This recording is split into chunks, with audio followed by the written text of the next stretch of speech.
Salam, hər vaxtınız xeyirli olsun. Səfiyyənin mətbəxinə xoş gəlmisiniz. Bugün sizlərlə qeyməli yayma xəngəli necə hazırladığımı bölüşmək istəyirəm. Əgər maraqlıdırsa, keçək hazırlamağa.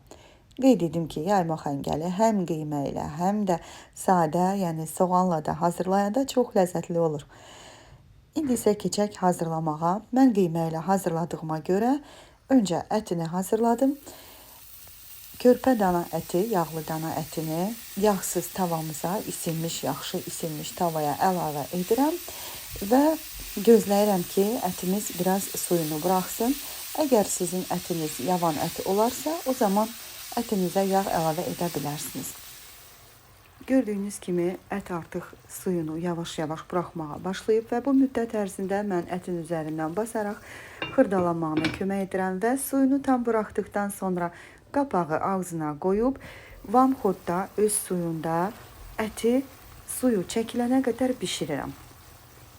Və yoxlayırıq. Əgər ətimiz tam bişməyibsə, ətimizdə bərklik varsa, göstərdiyim qaydada azacıq qaynar su əlavə edirik və təkrar bağlı qapaq altında ətlərimiz tam yumşalana qədər bişiririk. Ancaq əgər ətləriniz bişibsə, bu mərhələni ötürürsünüz, yəni su əlavə edib bişirmək ehtiyac deyil. Və gördüyünüz kimi ətlər təkrar suyu tam çəkilib, artıq yağa düşür və indi bu mərhələdə mən üzərinə bir baş balaca xırda ölçülü bir soğanı xırda-xırda doğrayıb üzərinə əlavə edib və ikisini birlikdə qovururam. Soğan sevməyənlər əti sadə də hazırlaya bilərsiniz. Və üzərinə ədviyyat olaraq mən sadəcə duz və istiot əlavə edirəm. Qarışdırıram və bir balaca hər ikisini birlikdə qovururam. Və artıq qovurma işi başa çatdığı vaxt, yəni ətləri çox qovurub qurutmuruq. Mən çay qaşığının ucunda azacıq sarı kök əlavə edirəm və 1-2 dəqiqədə bu şəkildə qovururam. Bir daha qeyd edirəm, ətləri çox qurutmaq məsləhət deyil. Və artıq hazırdır. Ətimizi bir kənara qoyub keçirəm xəmirimizi yoğurmağa. Mən 3 stəkan, 250 ml stəkanla unu qabımıza əlavə edirəm və yaxşıca ələyirəm. Yəni qeyd etdiyim miqdarda un ilə 4-5 nəfər yeyə bilər. Düzdür, yeməkdən çox şey asılıdır. Bəzən bunu 2 nəfər də yeyə bilər. Yəni artıq siz də öz ailənizə görə tənzimləyəcəksiniz. Və unu ələdikdən sonra üzərinə 1 xörək qaşığı duz əlavə edirəm. 2 ədəd yumurtanı əlavə edirəm. Yəni xəmirimizin əzilməməyi üçün mütləqdir ki, bu cür yumurtanı əlavə edək ki, xəmirimizin həm rəngi gözəl olacaq, həm də xəmirimiz bərk xəmir olacaq, yəni bişmə müddətində əzilməyəcək. Mən xəmiri mikserdə hazırladım, ancaq siz eyni qaydanı, yəni əlinizlə də yoğura biləcəksiniz və mən dəqiq ölçülü suyunu sizə qeyd etmək istəyirəm. İlk öncə qabda 180 ml su var. Mütləq soyuq su ilə bərk xəmir yoğurulmalıdır və mən suyu hissə-hissə əlavə edirəm xəmiri yoğurmaq üçün.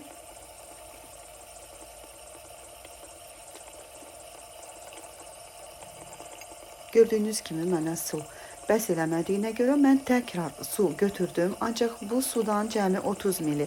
Yəni ümumilikdə mən 210 ml sudan istifadə edərək, baxın bu cür xəmiri yoğurdum. Yəni xəmirimizi indi mən sizə göstərəcəm. Bərk xəmirimiz alır. Göründüyü kimi, yəni xəmirimiz yumşaq xəmir deyil.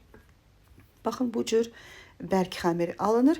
Mütləqdir ki, xəngəlin xəmiri bu cür bərk xəmir olsun.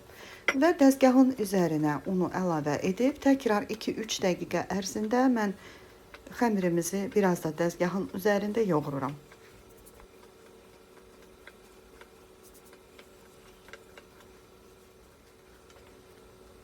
Artıq xəmirimiz hazırdır. Baxın, belə bərk xəmirimiz alındı və mən bir qaba qoyub üzərini bir salafan paketlə örtürəm.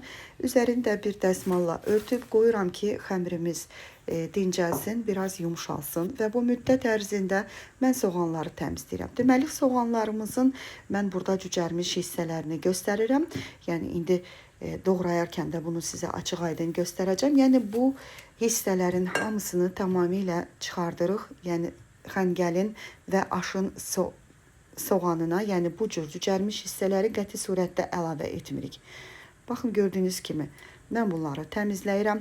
Hətta əlimizlə bir balaca belə araladığımız zaman, baxın, görürsünüz, özlüyündə, yəni lazım olan miqdarda, yəni ayrılır. Və bunları çıxartdıqdan sonra soğanları göstərdiyim qaydada xırda-xırda doğrayıram. Baxın, bu isə cücərməmiş soğandır.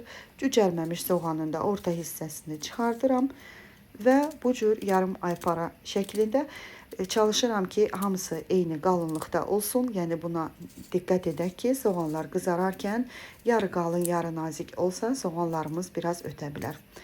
Bu cür ayrılan hissələri, yəni xırda hissələri əldə doğramaq rahatdır.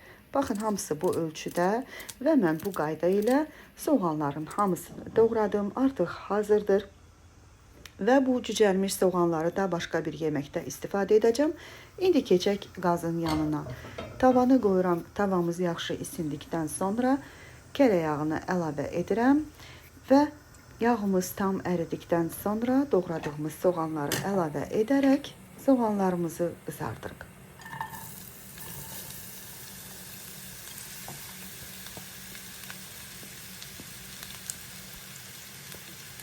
Soğanlar daha tez yumşalıb qızarsın deyə mən əvvəldən duzunu da əlavə edirəm və biraz qarışdıraraq, yəni ilkin mərhələdə biraz gec-gec, ancaq soğanlar biraz qızarmağa başladıqdan sonra soğanları nəzarətsiz qoymuruq, tez-tez qarışdıraraq, baxın, gördüyünüz kimi artıq qızarıb, yəni hazırdır. Bu mərhələdə çox tez-tez qızardırıq ki, soğanlarımız, yəni ötmə halı olmasın. Yəni hər tərəfi eyni bərabərlikdə qızarsın. Artıq soğanlar hazırdır. İndi soğanları bir kənara qoyaq və keçək xəngəlimizin xəmirini yaymağa, kündələrini tutmağa. Deməli, mən bu miqdar xəmirdən 4 ədəd kündə tuturam. Siz kündələrin sayını biraz artıq eləyib, daha balaca ölçülü kündələrdə hazırlaya bilərsiniz. Yəni, bunu artıq öz rahatın, yəni sizə nə cür rahatdırsa o cür edəcəksiniz. Deməli, mən 4 kündəni tutdum və qaba qoyaraq üzərini təkrar salafan paketlə və dəsmalla örtürəm.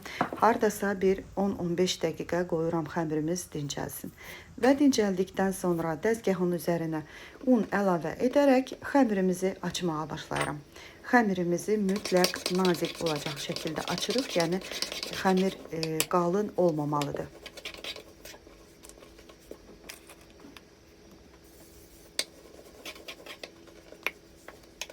Mən xəmiri açdığım müddətdə, əgər siz videolarımı bəyənirsinizsə, mənə dəstək olmaq üçün videonun bəyən düyməsinə basmağı, kanalıma abunə olmağı və şərhlərdə fikirlərinizi yazmağı unutmayın. Bu sizin üçün azam, mənim üçünsə çox dəyərlidir. Artıq xəmirimiz yaxşı yayıldı, mənə lazım olan ölçüdə, naziklikdə və indi üzərinə belə yaxşı unu səpirəm və artıq onları kənara çəkərək düz ölçülü, yəni düz, hər tərəfi düz olan bir oxlova bu cür dolayıram və bıçaqla göstərdiyim qaydada xəngəli kəsirəm.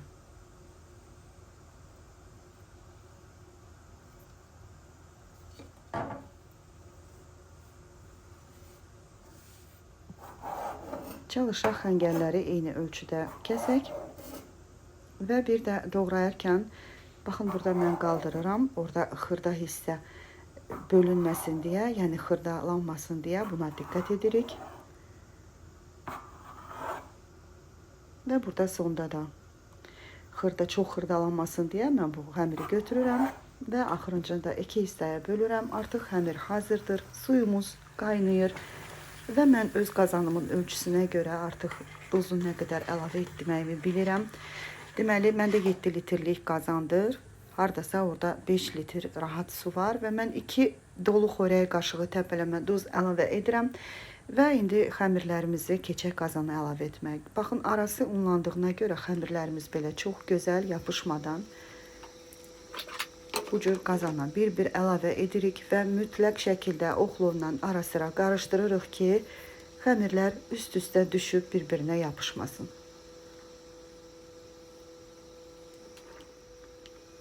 Bölgələrdən asılı olaraq xəngəli müxtəlif cür hazırlayırlar. Kartofla hazırlayanlar var, toyuq əti ilə hazırlayanlar var. Siz nə cür hazırlayırsınız? Rəylərdə yazmağı unutmayın. Və artıq xəngəlimiz qaynamağa başladı və bu qayda ilə mən baxın yüngülvari qarışdırıram və hardasa 1-2-3 dəqiqə, yəni xəngəllərimiz bişənə qədər bişirirəm. Artıq xəngəllərimiz bişmək üzrədir və mən videoda əvvəl hazırlasam da indi sizə göstərirəm. Sarımsağın üzərinə mütləq və mütləq duz əlavə edərək sarımsaq qatıq hazırlayırıq. Bildiyim qədərilə çox xanımlarımız sadəcə sarımsağı əzərək qatıq əlavə edirlər. Ancaq bu cür hazırlanan sarımsaq qatıq möhtəşəm, ləzzətli olur. Əgər duz əlavə etmədən, sarımsağı əzmədən hazırlamısınızsa, mütləq bir dəfə də bu üsulla hazırlayın. Və üzərinə sadəcə 2 xörək qaşığı qatığı əlavə edib sarımsaqla yaxşıca qarışdırıram ki, sarımsaqda yapışma halları olmasın. Yəni bütün qatığın içində qarışmama ehtimalı olmamağına görə bu cür hissə biraz qarışdırdıqdan sonra qalan qatığı da əlavə edib yaxşıca qarışdırıram. Artıq sarımsaq qatığımız da hazırdır. Ancaq biz xəngəli qurutla da çox sevirik. Əfsuslar olsun ki, son vaxtlar ləzzətli qurut ala bilmədiyimə görə məcbur mən də sarımsaq qatıqla hazırlayıram. İndi isə xəngəllərimiz artıq bişmək üzrədir və keçək xəngəlimizi süzməyə. Mən adətən bütün xanımlarımız kimi xəngəli aş süzənə süzürəm.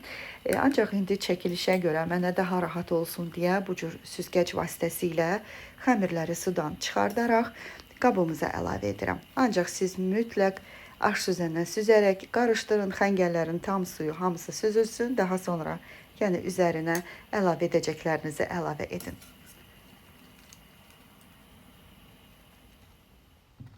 Gördüyünüz kimi çox gözəl dən-dən xəngəllərimiz alınıb, heç bir yarpağı belə əzilməyib.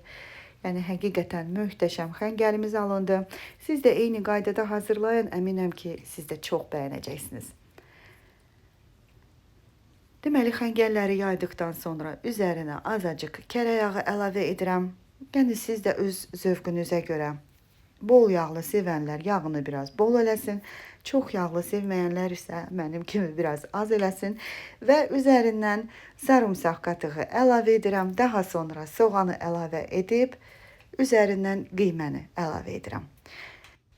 Qeyd edim ki, bu xəngəli ara-sıra biz sadəcə yağ soğana tomat da əlavə edərək yaxşıca qovururuq və sadə sarımsaq qatıqla, yəni qiyməsiz, həqiqətən möhtəşəm ləzzətli alınır. Əgər o üsulu da hazırlamamışsınızsa, onu da mütləq yoxlayın. Və məndən bu qədər. Siz isə mənə dəstək olmağı unutmayın. Sağ olun, Allah'a əmanət olun. Gələn videolarımda görüşənədək.